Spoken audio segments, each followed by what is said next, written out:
Hey all, Avros here, back with the next fight, the Lufenia, for the new Global First character that just got released recently, Cor Leonis from Final Fantasy XV.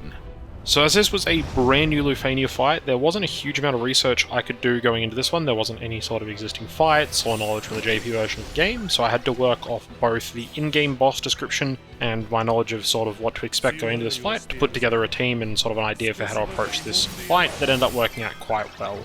So the boss for this Lufenia is the Liquid Warrior and their Liquid Blade as a minion.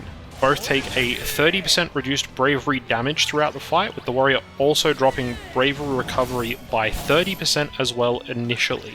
The warrior also increases all of its stats, its attack, defense, max, and initial bravery as well throughout the fight, as well as reducing bravery recovery and damage to 40% when the message Wreathed in Heat comes up, and increases its stats a second time, and the reduction to a 50% for both recovery and damage when further Wreathed in Heat appears. On top of this, its orb appears at 50% HP and has a 10 count, with the increase occurring by triggering additional attacks from another character, so basically any sort of follow-up or linked attacks, so examples of these would be Cor, Yang, anyone like that. Lastly, the Liquid Blade itself can be killed, but the warrior does have the ability to resummon it during the fight, so don't count on this as a permanent solution to the problem. So for this fight, I had to decide on what I wanted to do to control the orb, and who I wanted to bring to do that. Bartz was obviously along, as he's part of the series I'm doing at the moment, and provide a battery for party which helped for the fight like this, where there is bravery, recovery, and damage reduction. And lastly, a sort of support or flex unit if I brought along a orb handling unit that was going to be doing a damage roll, and an additional damage unit if that unit was going to be more of a supporting role. So for the orb, I chose to bring along Cor, as he's new. I wanted to see just how effective he could be in a fight, plus he looked like a really fun character to play with and turned out to be a blast in this fight. His ability to get multiple linked attacks on all target attacks is great, and this combined with a trick to get his Oath of Absolute Defense buff up on multiple targets to get multiple link attacks ended up working really well, and turned this into 3 linked attacks when the enemy would do an all attack before they had a chance to even actually do the attack. So the trick here to get the Oath of Absolute Defense up on both of your units is to buff one of your units that you have in the party and then swap them out for your friend character, and when your friend character is down to its last few turns, get the Oath of Absolute Defense buff up on the other non-friend unit that isn't Cor, and when the friend unit leaves, your original unit will come back with the buff still up, doubling the amount of linked attacks that Cor can get across your party. Lastly, other than Bartz and Cor, I brought along the Warrior of Light to cover the party, making a great user of Cor's linked attacks, as he does lock the bosses to target him, and his LD buff did ensure very little risk of death in this fight as long as he was in the actual fight itself.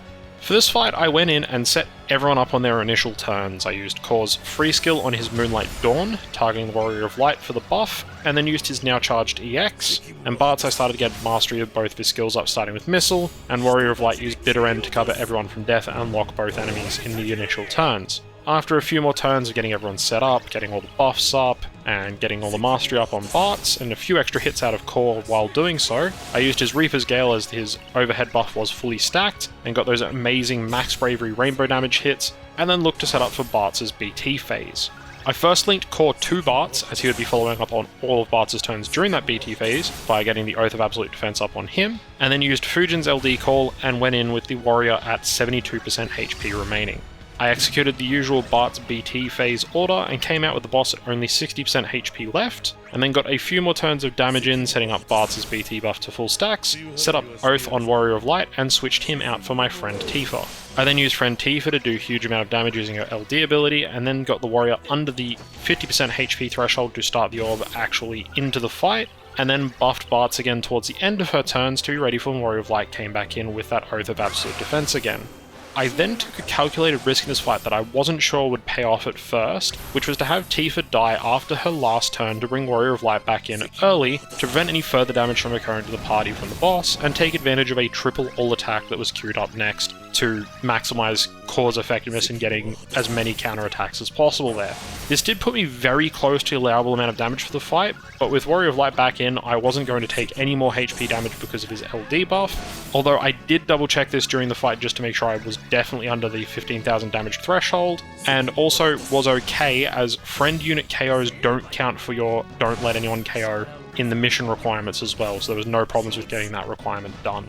Once the Warrior of Light was back in, I then set up Jack's call and ran out the rest of the fight without too much difficulty and a lot of attacks from Cor, including a few uses of his Reaper Gale. This ended the fight at half the required turn count, and I could have gone even lower if I had remembered to use my summon and had used my LD call for Kurasame as well, but I did try and get as many counters out of Cor as I possibly could, so that did leave me with a few turns outside of summon and things like that as well. On that note, there wasn't too much more I wanted to cover for this fight. If you do have any questions or do want some further assistance with this one, as this is a new Lufenia fight, there wasn't any research as I said earlier, so happy to answer any questions you might have in the comments down below. But thank you for watching, and enjoy the rest of this video.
責務は果たす。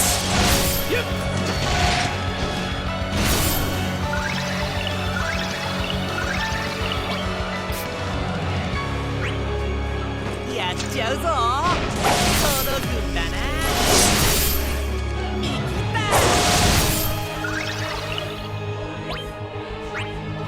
油断した。見切った。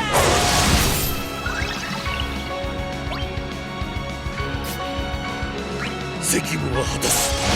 光あれ。はあ。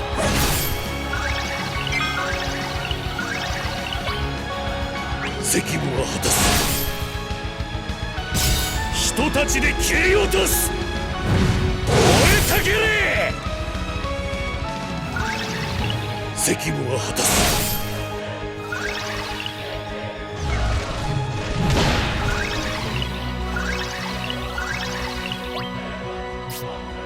責務は果たす。穴から俺は本気だよ。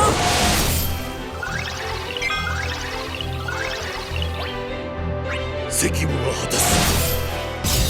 走れ光よ。責務は果たす。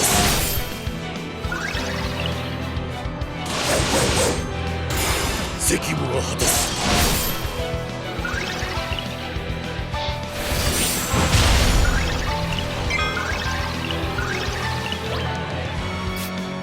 責務は果たす。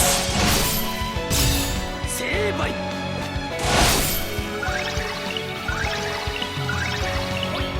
責務は果たす。魂ごと砕く。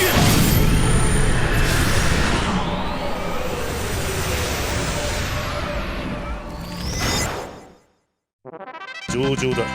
よくやっ